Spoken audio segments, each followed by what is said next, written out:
are a lot of things here to cover at the 5th Annual Church of the Open Door Car and Bike Show, and not a lot of time to cover it. We got there around 8:30. Not a lot of people were there, but it's still early. Either way, there were some really cool cars out, like these oval track cars, these dragsters, and something under this cover that we will look into later. After doing that first walk around, I sat down and waited for people to arrive. And people did arrive. Between 8:30 and 10:30, when the entrance closed, the lot was almost completely filled. It was filled with something for everyone. Chevy, Dodge, Ford, even a Ferrari showed up.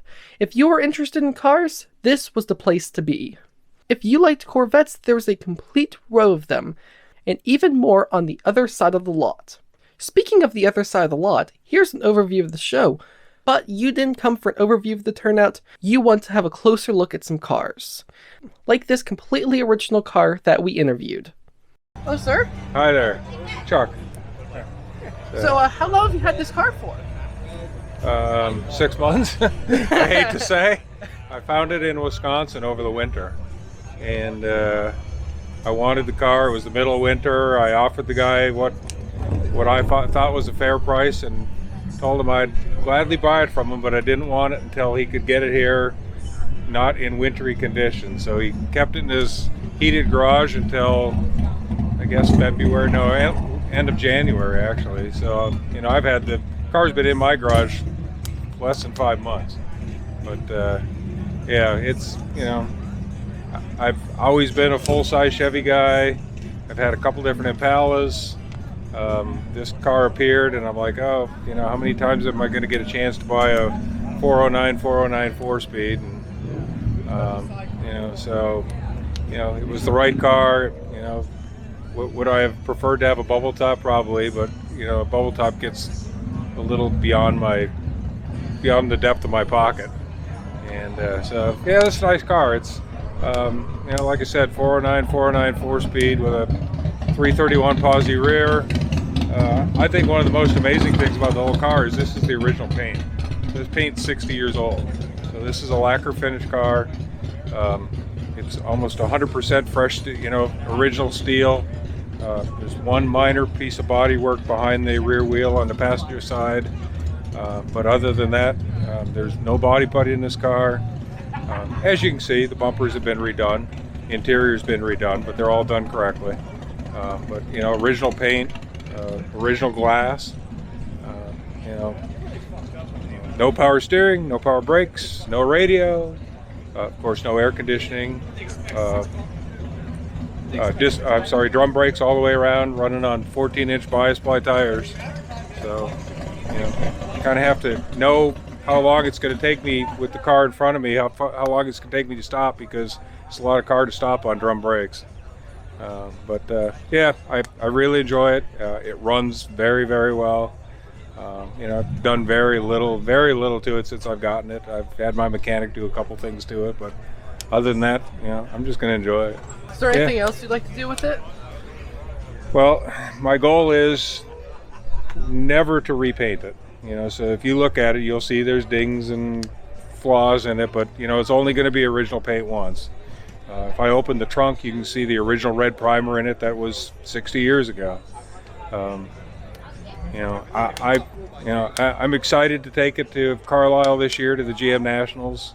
I've had a couple cars there in the past, but you know, it'll just be, you know, it'll just be something different. It really is. There's, you know, I haven't been to a show yet this spring. Not that we're very far into the summer. That there's been another early Bel Air there. You know, see an Impala once in a while, but the full-size cars, they're just, you know, like, as you well know, there's a lot of Novas out there, there's a lot of Corvettes out there, there's a lot of Camaros out there, just not a lot of full-size stuff out there. And, you know, my first car was a 68 Impala, and I've loved them ever since. Yeah, like I said, I just hope to enjoy it. You know, I've bought finished cars before. I've bought project cars before. You know, I told myself I'd never buy another project car. I'm not a body man. I'm not an interior man. I'm not a paint man. I'm not an engine guy. You know, all I can do is write a check. So, you know, that gets really, really expensive. So, To me, enjoy the car as it is. Keep it as long as I care to keep it. I hope to keep it for a long, long time. It's kind of an odd color. It's called autumn gold.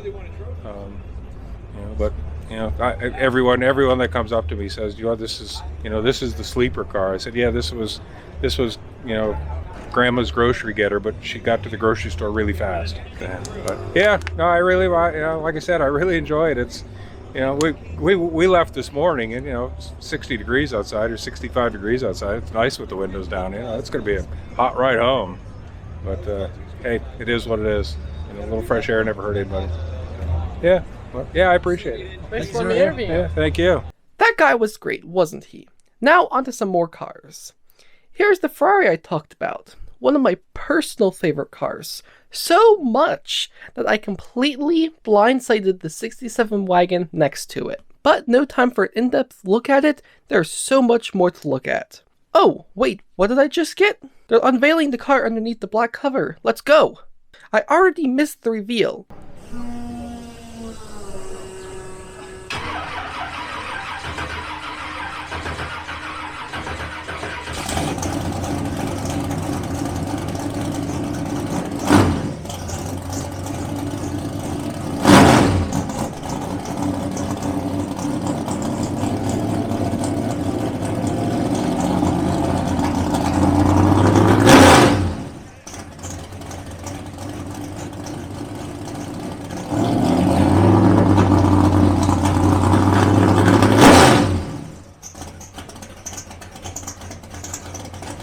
That was great, but I'll have to get a closer look later.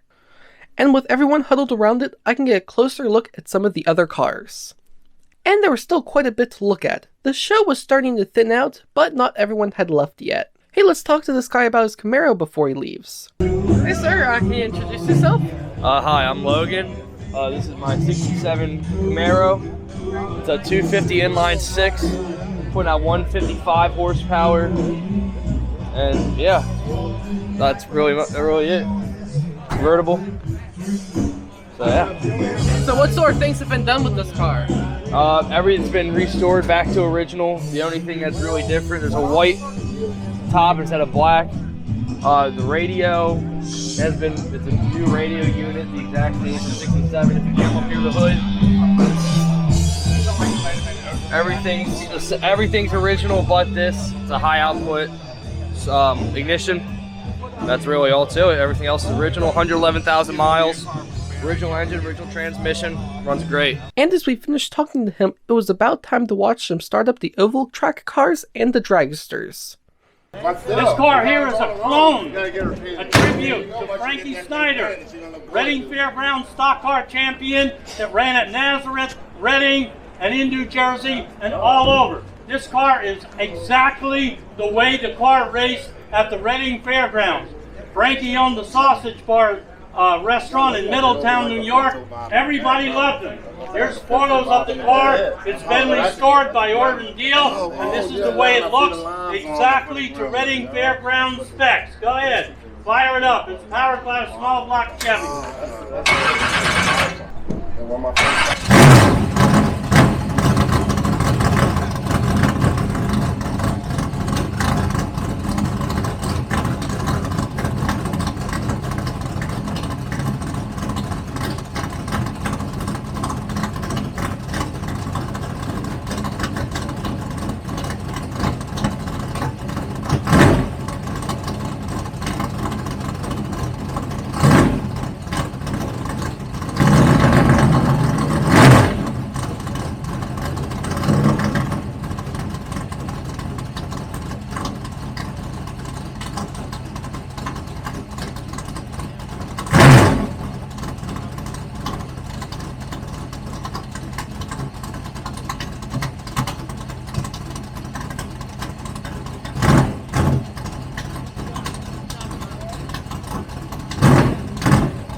This car here is George Deal's. The car's restored. It was original. This is the way it was raced at Silver Spring Speedway. Everything on the car is race era. Every single thing is antiquish. It's powered by a small Ford flathead engine, 339 cubic inch, quick change rear, 3-speed transmission, truck radiator, and these races this car in nostalgia races at EMMR, which is the Eastern Museum of Motor Racing. They will be racing this car periodically there. EMMR has a canopy down there, and they'll give you a listing of all the shows they're going to have there, and they're all free at Eastern Museum of Motor Racing. Fred is from York, Pennsylvania, and his girlfriend there with him. They work on the car, and they race this whenever they can, when they have nostalgia race cars at various racetracks around the East Coast.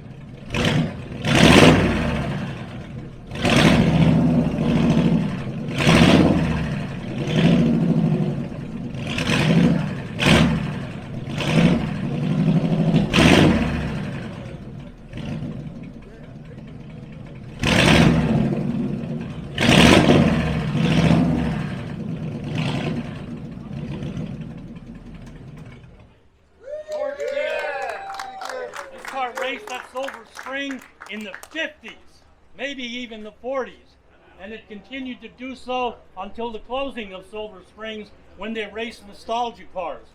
But you can see the way the car is built, the steering wheel, the seat, everything.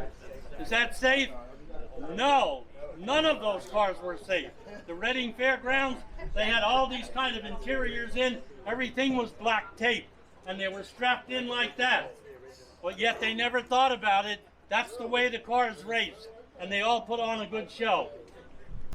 Original Chevy, big block Chevy in this car from the day it was built.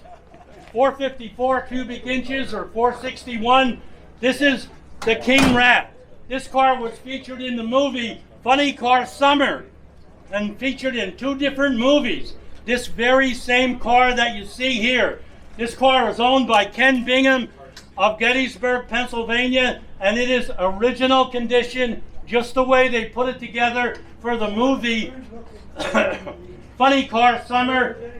Right there's a photo of it, and in that movie, if you see it, a lot of places you can buy the nostalgia movie Funny Car Summer for like $5. There's the car, the original car that was in the movie. Ken Bingham sitting right back there, and he owns the Chevum, Chevrolet Chevelle, Hemi-powered funny car, rear-engine funny car. It's Chevum, and it's all yellow. Change the motor in the car. You got to jack the car up with a crane, and the whole motor, transmission, and rear end comes down like in a Volkswagen. That's the way to change the motor in the car. And then let the body back down on the car. The Chevum is on display at the Eastern Museum of Motor Racing. Right now, right down in the front. This is Jeff Golden. He's the coordinator for drag racing for the Eastern Museum of Motor Racing. And there's, how many cars are there? A couple hundred? No, not a couple hundred. We have about 156 pieces. It depends. There's a lot of motorcycles. There's quarter midgets. There's NASCAR. We got sprint cars. We got super sprint cars. We got the modifieds, we got snowmobiles, just about anything they ever raced. The only thing we don't have is a boat. We got some boat trophies, but we don't have a boat. It takes up too much room. Come up and see us. The museum is free. It's open now Friday, Saturday, and Sunday from 10 a.m. to about 4 in the afternoon. We operate on donations, and people give us stuff that we've been able to sustain ourselves without having to charge a fee to come in. So what town is that? It's in Boiling Springs, It's a little hard to find. It's halfway between Dillsburg and Gettysburg off of Route 15, where the sprint car's up on the pole. You turn there, go back to Old 15, turn right, you'll see the sign is up on the hill. This car is a mechanic's dream come true. A gentleman who was a master craftsman built this car and never completed it. And he loved this car. His whole life was this car, and that was it. His best friend was Bruce Larson, who is the driver of the AA Fuel USA 1 Camaro funny car. This is Stan Schappo, who built this car. Bruce Larson took it over, he didn't complete it. Right here is 8 spark plugs. Ford flathead motor with aluminum heads, 8 on that side, 8 on that side. There's 32 spark plugs in this motor right now complete. So between Stan Schappo and Bruce Larson, they finished this car and got it together in memory of him with this car, and this is what it looks like. 2 471 blowers with Hillborn fuel injectors on it. Beautiful paint. This tank is filled with nitromethane. And this is a flathead Ford, and it's going to be on nitro. And this is Bruce Larson. Bruce, what was it like when you got this car and then you actually completed this car and got it running? The frame had been built in 1959 at Wilkes-Barre by Linwood Welding Company, and it was never finished. And we think it's the only one that was ever built long enough for 2 engines. They built a lot of them for single engine. They sold kits that you weld together yourself, or they sold a complete chassis. The cars are famous that come out of that place, but we decided to make a showpiece out of this one.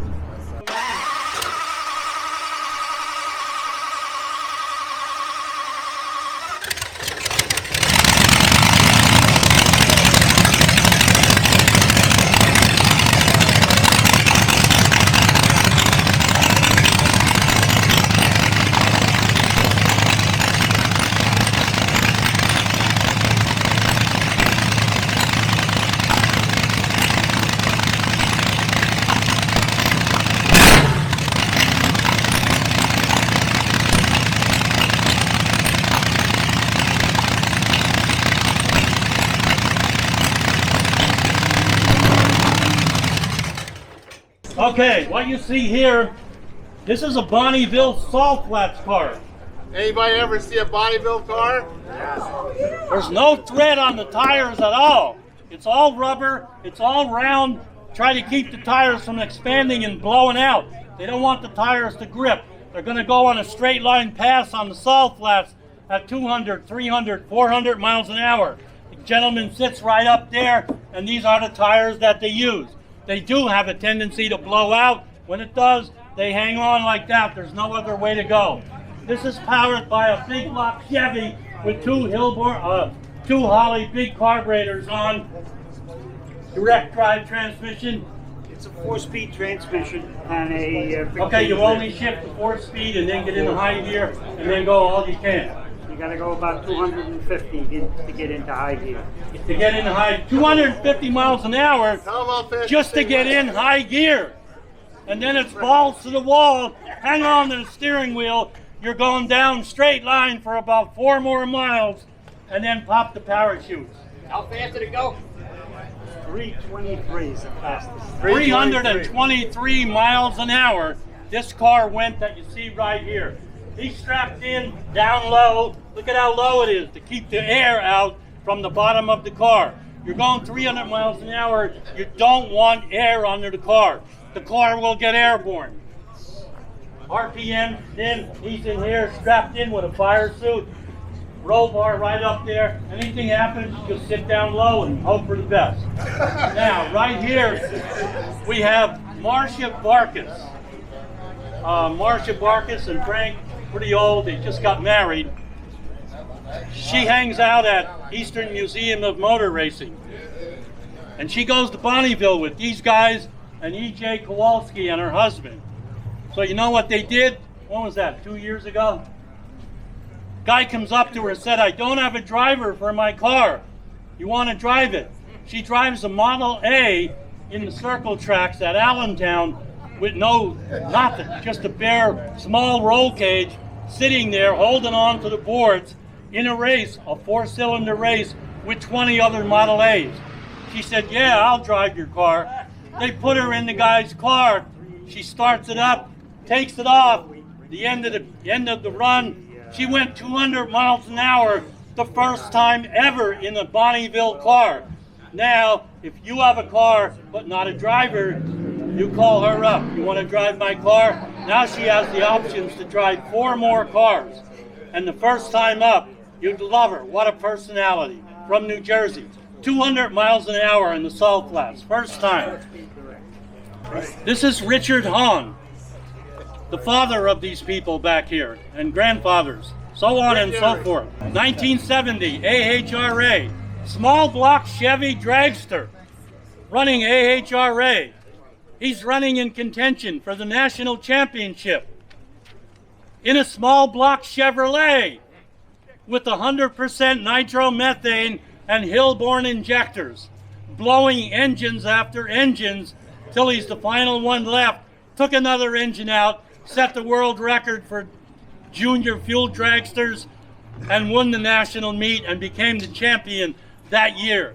And they still have the car, a 301 Chevy.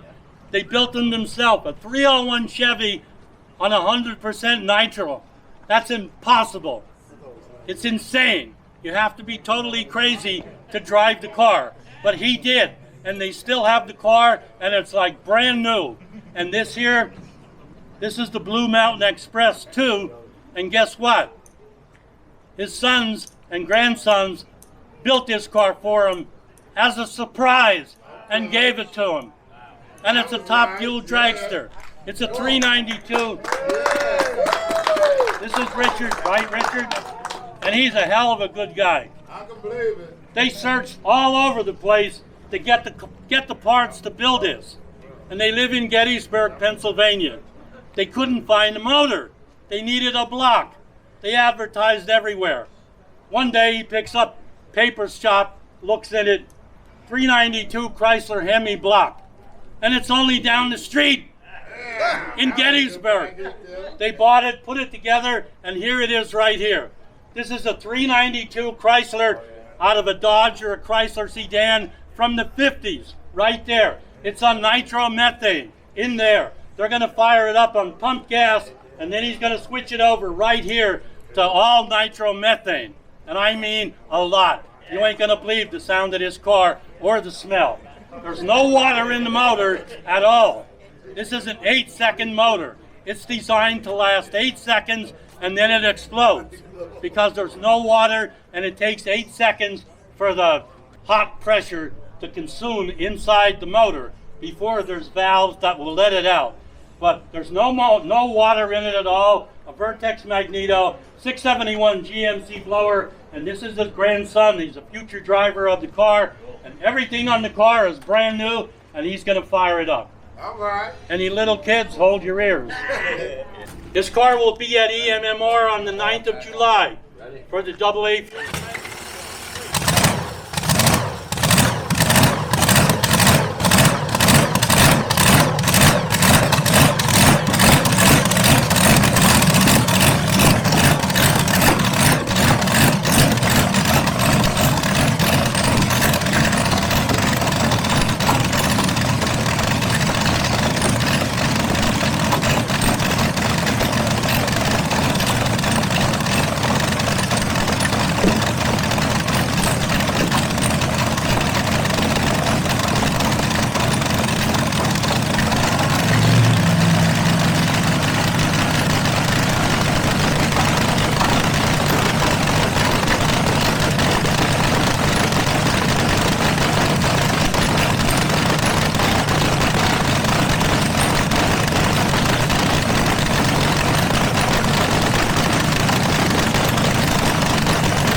Hahn and Turner, the team here.